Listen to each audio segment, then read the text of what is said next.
verger existe depuis plus de 25 ans. C'est monsieur et madame Labonté qui l'avaient parti. Moi, je suis propriétaire là depuis 10 ans.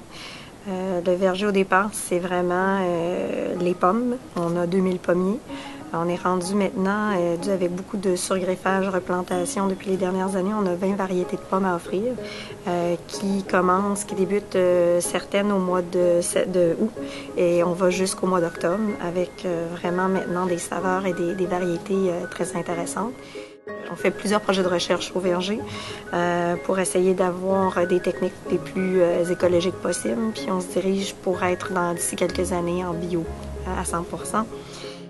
On a entre autres nos tartes croustades, pommes séchées, pommes croustillantes, mais c'est surtout nos muffins qui sont la grande vedette chez nous. Nos muffins aux pommes sont faits avec des gros morceaux de pommes et il n'y a aucun additif, aucun produit de conservation et tout ça. Et ils sont maintenant distribués dans 30 épiceries là, dans la région à l'année. Ensuite de ça, l'autre gros volet, c'est beaucoup l'accueil des clients. On reçoit beaucoup d'écoles, de garderies. Pour nous, on travaille beaucoup sur autant l'accueil de l'être humain, de tous nos employés, qu'on cherche des gens qui aiment le monde, qui aiment l'être humain, qui veulent leur passer une belle journée. Mais aussi, on a les installations physiques qu'on a fait en sorte qu'on a des animaux, des aires de jeu, une terrasse, un petit resto. Fait qu'on a vraiment un environnement qui est très agréable pour les gens, pour les familles en général. Et un autre gros volet qu'on a depuis maintenant 8 ans, c'est nos labyrinthes de maïs. Il y avait un grand espace au fond du verger qui était peu utilisé et on a décidé de semer du maïs et c'est un labyrinthe qui est sur environ 2 hectares et le but du labyrinthe, c'est de s'amuser, c'est de prendre de l'air, d'être à l'extérieur, mais c'est aussi tout à la fois de connaître sur soit un pays ou soit un thème particulier qu'il y a à chaque année. Donc les gens doivent aller dans les labyrinthes et recueillir des réponses à des questions et de trouver la sortie.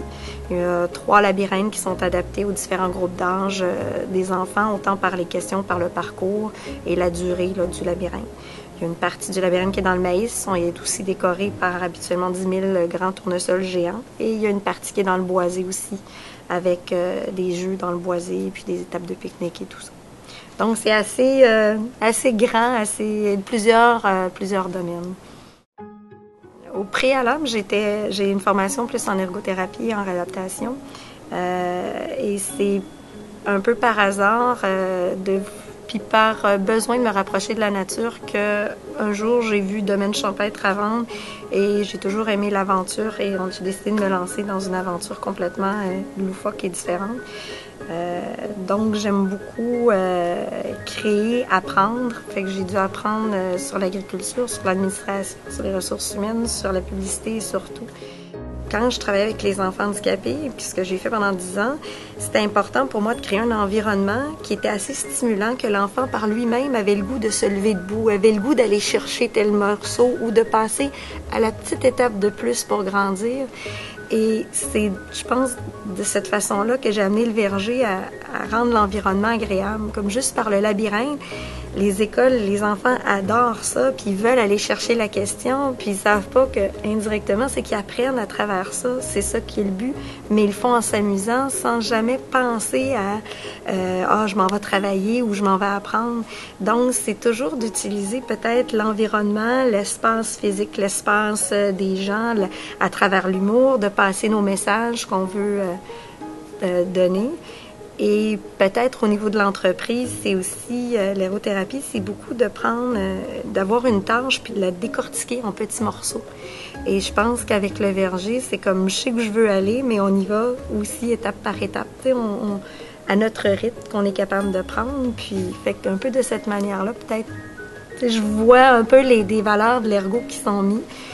Puis bien entendu, mais ce qui était le plus important pour moi ou passionnant pour moi, c'était le contact avec l'être humain, avec la famille, à travers des épreuves, comment être capable de grandir de ça.